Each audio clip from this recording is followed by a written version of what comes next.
Welcome to familydoctor.expert, and today we're talking about tonsillitis. So tonsillitis is pretty common. People come in, they've got a really sore throat, often their glands are enlarged in the neck, they've got a fever, they feel terrible, they're usually quite lethargic, pretty unhappy. Sometimes they have other symptoms like headache, sore ears, bad breath, those sort of things. Often they've had it before. And they come into the doctor and you have a look and you can see big tonsils enlarged at the back of your throat. Now the tonsils are usually there, they're part of your lymph system to fight infection, but ironically they sometimes get infected themselves. Now importantly, 80% of the time it's caused by a virus, which means the antibiotics won't help too much. But about 20% of the time it's caused by a bacteria, particularly one called Strep pyogenes, and this is important. So when the doctor's deciding, will I give antibiotics or not, the sorts of things that they look at is how bad a fever you've got, if you've got a temperature over 38.5, if you don't have a cough, if your glands are really enlarged, if the doctor sees some big white nodules at the back of your tonsils. Sometimes if the doctor's really unsure, they'll pop one of these little swabs in the back of your throat and see what infection they grow. Just a little tip that's important is these are often occurring in sort of teenagers, and it can be confused with glandular fever. And glandular fever will give you quite a similar appearance and similar symptoms. This is sort of important to know because if you give antibiotics to a patient with glandular fever, sometimes they can break out in quite an annoying rash. So the doctor might even want to do a blood test to check, hey, is this glandular fever or not?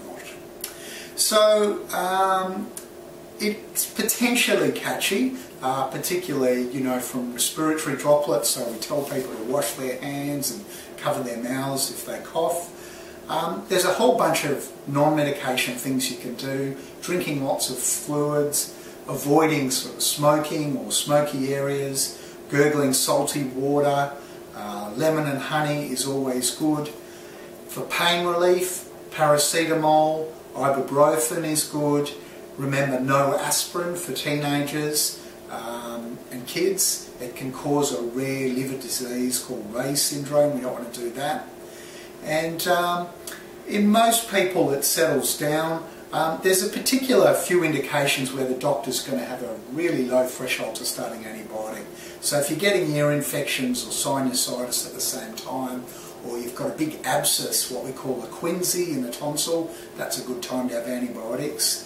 And also, historically, that Strep pyogenes, and in some populations, can cause some secondary problems in people, so particularly from Aboriginal, Torres Strait Islander background, or people who've had rheumatic heart fever in the past. We will tend to treat them with antibiotics, and those tablets you've got to take for a full 10 days at least. What about having your tonsils out? If you speak to a lot of old people, they say, yes, I had my tonsils out, and these days hardly anyone does.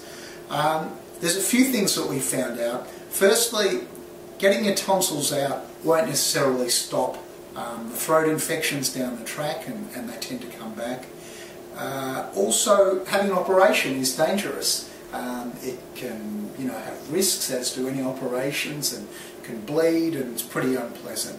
So I tend not to refer patients to ear, nose and throat surgeons for tonsillectomy unless they're having about 6 cases a year, or it's really causing them, from recurrent bouts, a lot of problems.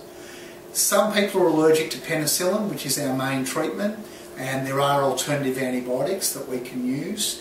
The antibiotic tablets are good. Some people want to get better really quickly, and the good old penicillin injection in the bum works a treat. It's a bit sore, it's quite thick, and it actually hurts a bit.